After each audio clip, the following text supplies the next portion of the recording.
We don't attack Putin or Moscow. We fight on our territory. We are defending our villages and cities. Let me show you the BBC coverage of this incident because it's so abysmal. You know, I really suffer for you guys. I gotta dig and look at and listen to all this mainstream media crap. Oh man. But let's have an interesting case study, okay? Let's take a look. We're going to start in Russia because just in the last hour or so, we've seen the first pictures of President Vladimir Putin making a TV appearance. This is the first time we've seen him since that alleged attempt on his life. Let's take a look at these pictures. I should point out these are released by the Kremlin. This is a fairly routine-looking meeting there with his economic development minister. The message pretty obvious there, I'm sure, business as usual. Now, just to remind you, Russia claims that Ukraine was targeting President Putin in a drone attack on the Kremlin on Wednesday. We can take a look at these pictures of that alleged attack. The allegation too. Hold on, man. What do you mean alleged attack? There was an attack. There were drones sent at the Kremlin. Who do you think lives in the Kremlin? Mickey Mouse? Boris Johnson? Who do you think they were targeting? Who do you think they were targeting? I mean, this is abysmal. This is so crap. Listen, man, you can say that, you know, what the Russians are accusing the Americans, Ukrainians of is wrong, and there's no evidence for it. But you don't have to go this far and start saying the alleged attack. No, there was an attack. It's not an alleged attack. There was an attack. There was a drone attack. And also they're kind of saying like, wait, keep in mind these, you know, this video here was released by the Russians, which is, you know, which happens often in this business. Yeah, every government releases videos. What is so special about that? Anyway, you really have to look at how disgusting and biased this coverage is. This is not objective. It's really bad. On the Kremlin on Wednesday, we can take a look at these pictures of that alleged attack. The allegation too that this was following the orders of the United States. Both Ukraine and the US have denied any involvement whatsoever. Yeah, of course they're going to deny involvement. But just let's think about this for a second. You know, just logically, who has the motive to attack the Russians, or every motive and reason to attack the Russians, right? Who has the means to attack the Russians? So who possesses these kinds of drones, and who is within range to launch these drones on the Kremlin? I mean, you don't need to be a rocket scientist to figure out where these rockets are coming from, man. Russia launched a series of air raids on Kyiv overnight in apparent retaliation. But authorities say all the strikes were intercepted by air defences. And you can see these air defences actually working here in these pictures. Strikes also reported Zaporizhia. Did you notice that? You really have to pay attention to how they kind of condition you and brainwash you and slip this into your brain. So in this case, they were saying that, well, the Russians attacked Ukraine with the planes, but every attack was intercepted. Look at the video. You can see the Ukrainian defenses working here to intercept the Russian weapons. So and they're quoting who? The Ukrainian government. So when it comes to the Ukrainian government, they state it as fact. What Ukraine says is a fact. What the Russians say is alleged. You know, it's a possible thing. It's not confirmed. I mean, this is not objective coverage. This is not unbiased coverage. It's very biased in favor of Ukraine.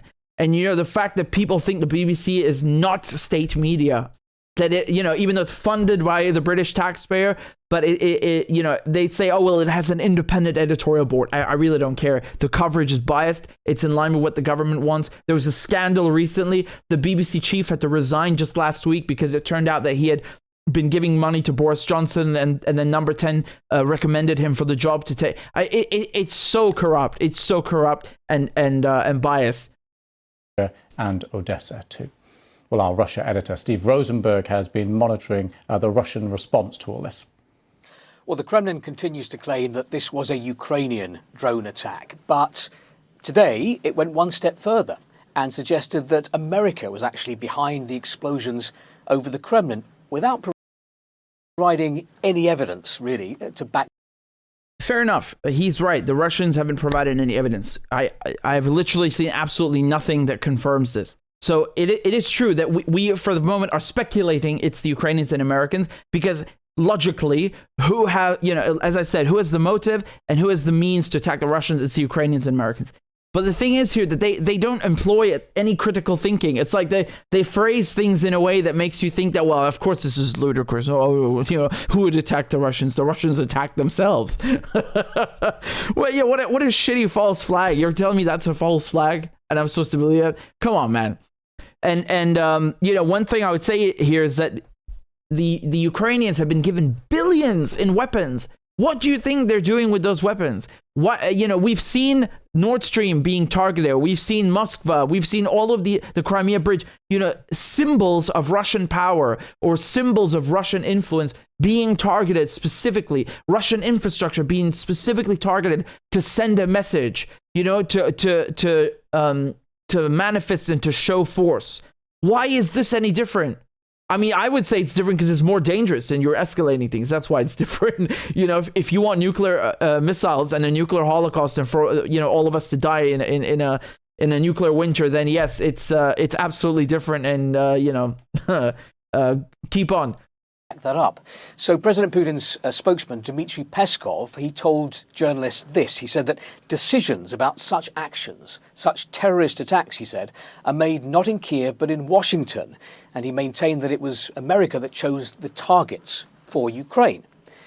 Time for some context. The Kremlin likes to blame America for the war in Ukraine. Russia often accuses the West of waging war against Russia on the territory of Ukraine. Dude, the West has given Ukraine, what is it, $100 billion now? I really can't keep track. I think that the secret number is probably higher. How is that not waging war against Russia? They're giving the weapons. They're funding the war from the Ukrainian side. Whether Ukraine is right to fight the Russians, it doesn't make a difference. He says time for context, and then he leaves out that Ukraine has $80 billion worth of weapons from the West. What the fuck? This is basically part of the parallel reality created by Moscow about what is happening there. But it's important to keep in mind that in reality, in February 2022, it was President Putin who ordered the full-scale invasion of Ukraine. Meanwhile, in a statement, Russia's foreign ministry claimed that the sabotage activities of the Ukrainian armed forces were gaining unprecedented momentum, and it added that Russia reserves the right to take retaliatory measures. Christ, man, if you want to start talking about dates, somebody else could make the argument that, this goes back to 2014. So why are you starting on February 24th of 2022? We can go back to 2014. Why not? There was stuff happening back then, right? There was a coup in Ukraine. You forgot to mention that, right? And just look at what he says now. Back to the studio. Thanks to Steve for that update there from Moscow. We're going to look at from Moscow. So the BBC's, so Mr. Rosenberg, who's the BBC's Russia editor, is based in Moscow. He is in the Russian capital, which was just attacked by drones, and he is able to report freely, to speak as he wishes about the Russian government. And I think he should be, of course. I'm not saying it's a bad thing. On the contrary, it's a very good thing. But what I want to say to you is that, oftentimes they say, the Russian government, they oppose press freedoms, they crack down on journalists and this and that. And there are certainly cases of that. I'm not saying that it's, they never do.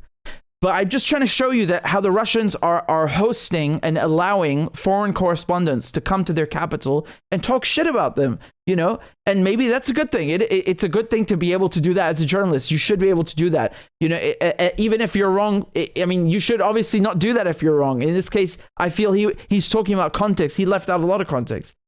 But you hear this often, how, the Syrian government, they're cracking down on journalists. The Iranian government, the Russian government, the regimes. They don't say government, right? Regimes. And then these guys are inside the capital. They're like inside Bashar al-Assad's palace and calling him a war criminal to his face and accusing him of using barrel bombs and then saying, oh, there's no free press in this country. Motherfucker, you just got a visa to interview the president and you insulted him to his face. How is that not press freedom? You couldn't even do that in the US. You couldn't even dream of doing that. You think Syrian journalists can get access to Joe Biden and then call him a war criminal to his face in the White House? I really want to point this out. It's the same thing in Russia. You had Megyn Kelly go and interview Putin and do kind of the same thing. This is such hypocrisy, man. Anyway, going back to the drone strike, let's leave it at this. The Russians accuse the Ukrainians and the Americans. Now, it's true that we don't have evidence of this. I mean, the Russians haven't provided us with evidence, perhaps because they have, some, it's classified. They don't want to expose the source. I don't know. It doesn't matter. What you should be doing, as an exercise of critical thinking, is asking yourself, who has these kinds of drones? Who would like to launch these kinds of drones? And the answer is very simply, in the end, you come to NATO. Whether it was Ukraine or it was the United States or both of them, it doesn't really matter. What does matter is that this concerns us all, because by attacking the Kremlin, you are escalating the war and you are changing the rules of the game. And this could have very, very disastrous consequences for everybody.